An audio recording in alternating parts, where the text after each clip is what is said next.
Action, tu peux dire action.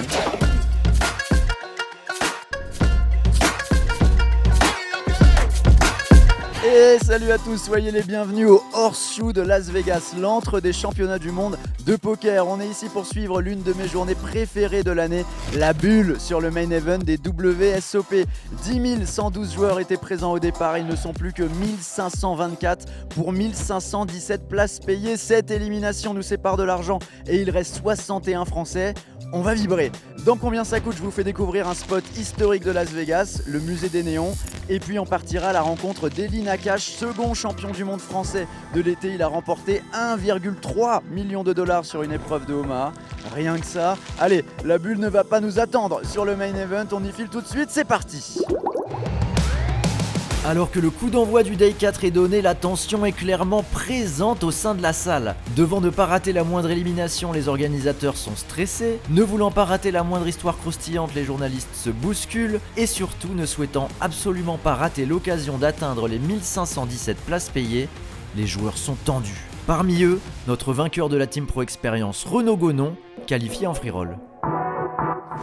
Ça représente quoi pour toi la bulle du main event des WSOP ? Ça représente un accomplissement quand même, un bel accomplissement d'avoir réussi à passer le D4, on touche du bois, de faire l'ITM, c'est énorme. Mon fils il est fier de moi qu'il en peut plus, ma femme aussi. J'ai pas eu de stress durant tout le tournoi. Après là c'est plus de l'émotion que je commence à ressentir en fait.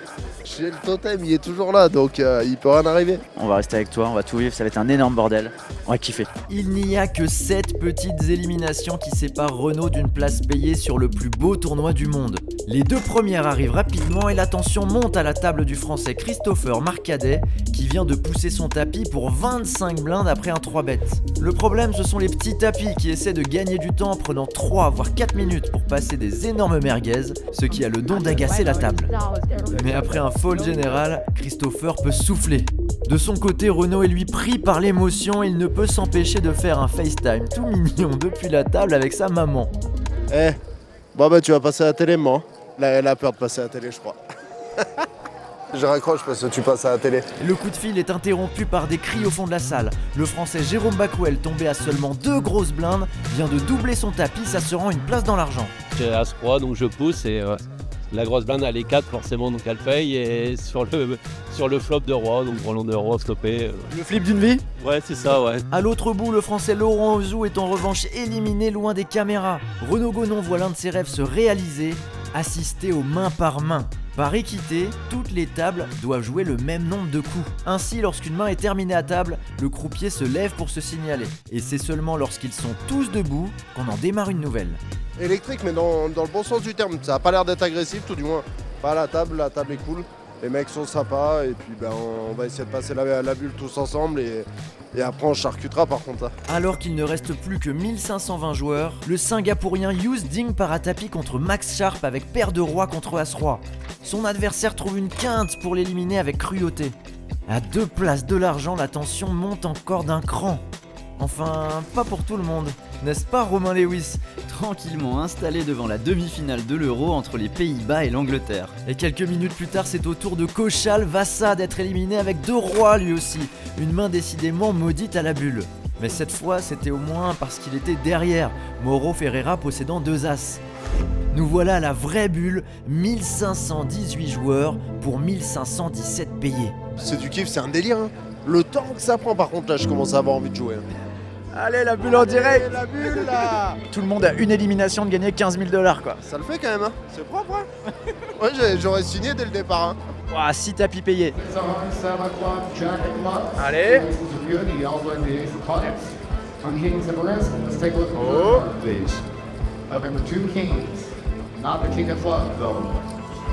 Oh. Oh.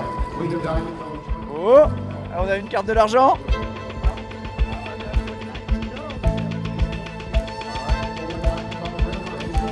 Allez là.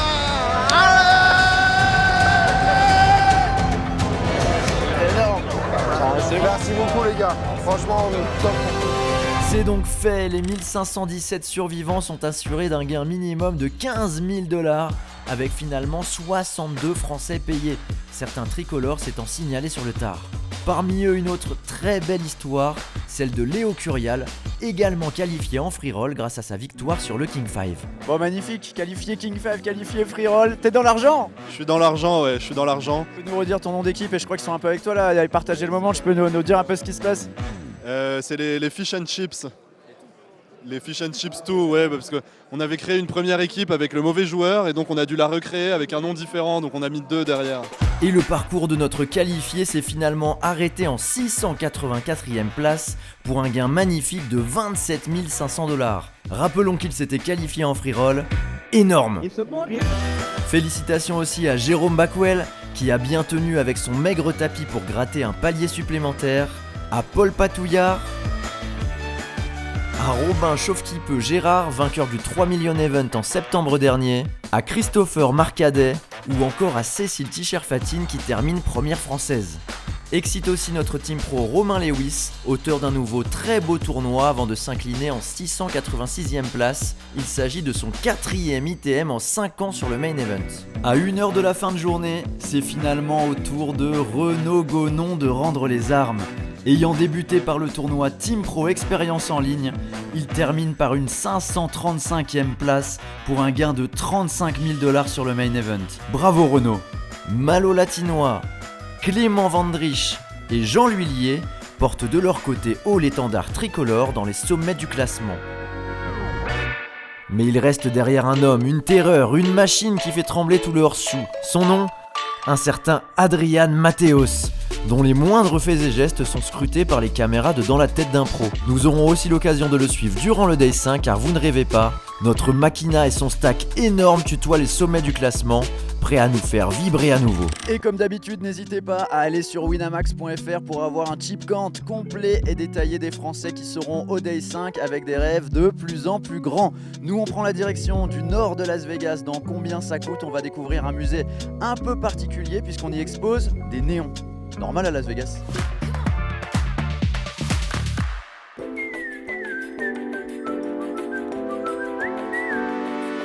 Et bienvenue à Downtown, le vieux Vegas comme on aime l'appeler. Ici c'est un peu plus calme que sur le strip et pour tout vous dire, ça fait parfois un peu du bien de sortir de la frénésie de l'artère principale.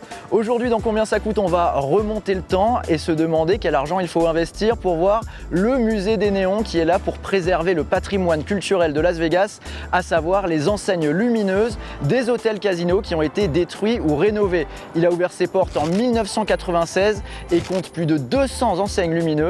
Le mieux c'est d'aller le voir et pour tout vous dire ça m'a coûté un petit 25 $, c'est gratuit pour les pitchouns de moins de 7 ans, c'est magique, je vous emmène.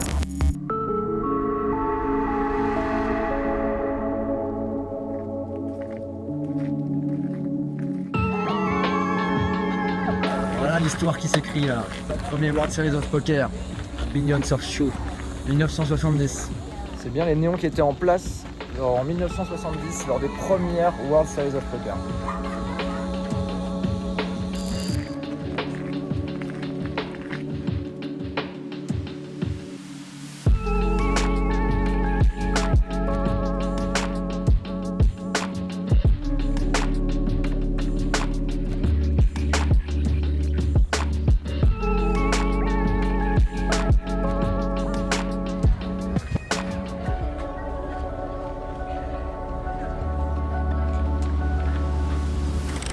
Bon, c'est pas non plus ouf, hein. Prenez pas l'avion juste pour ça, prenez plutôt l'avion pour gagner un bracelet par exemple, comme Eli Nakache, second français à avoir décroché un titre cet été, c'était sur une épreuve de Omaha où il a pris 1,3 million de $, on l'a rencontré.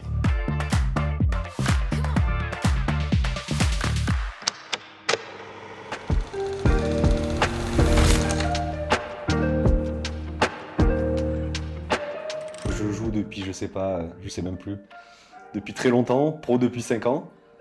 Et je suis vraiment passionné. Des fois, même quand je joue pas, je regarde des vidéos, c'est vraiment... Par exemple, en table finale, ils m'ont fait remplir un papier, il y a marqué Hobbies, et je me suis rendu compte que dans Hobbies, il y avait poker, quoi. C'est mon travail, c'est ma passion. Ça prend vraiment une grande part de ma vie. Je sais pas, j'avais toujours eu ce truc où je me disais que gagner de l'argent en jouant à un jeu, ça avait l'air quand même très sympathique. Et je me rappelle que je me disais, être champion de poker quand même, ça doit être sympa. Il y a 2 ans, au Vegas, il y a 2 ans, j'ai un pote qui jouait qui jouait online et qui jouait en Omaha. Et je me suis dit, putain, ça a l'air quand même vraiment beaucoup plus rigolo. Et après, voilà, comme je suis quelqu'un d'assez excessif, je suis rentré, j'ai joué. Mais ouais, non, j'avais jamais joué une main de Omaha il y a 2 ans. Ouais. J'ai pas senti tant de pression que ça. Après, je pense que c'est ma personnalité. Je suis pas quelqu'un de très stressé, très anxieux. C'est vrai que chaque palier, quand même, je l'ai regardé, je me disais, ah, quand même, c'est sympa. Qu'est-ce que ça te fait, toi, de gagner un bracelet de champion du monde de poker? Ah, bah, c'est incroyable. Tout le monde m'envoie des messages qui disent, ah oui, c'est vraiment le rêve. C'est vrai que c'était un peu un rêve. Tellement que je sais pas si un jour j'arriverai à revivre une telle émotion vis-à-vis du poker, quoi. Et il y a aussi un beau prix derrière. Ouais. Tu sais que c'est le 2e plus gros gain français de l'histoire au WSOP hors main event. Il y avait Hugo Pingré qui avait gagné 1 327 000 sur le Dancer Stack. Toi, t'es le 2e plus gros gain, 1 310 000. C'est assez dingue, j'imagine. Ah oui, c'est dingue. Ça me paraît tellement fou d'avoir ce résultat. Donc, un coup de chance, un peu de skill. Mais oui, c'est fou. Et voilà, c'est la fin de ce 4e flash des WSOP où on a vibré avec la bulle. On se retrouve demain pour le Day 5 avec beaucoup de Français. D'ici là, likez, commentez, partagez, ça fait toujours plaisir. Salut!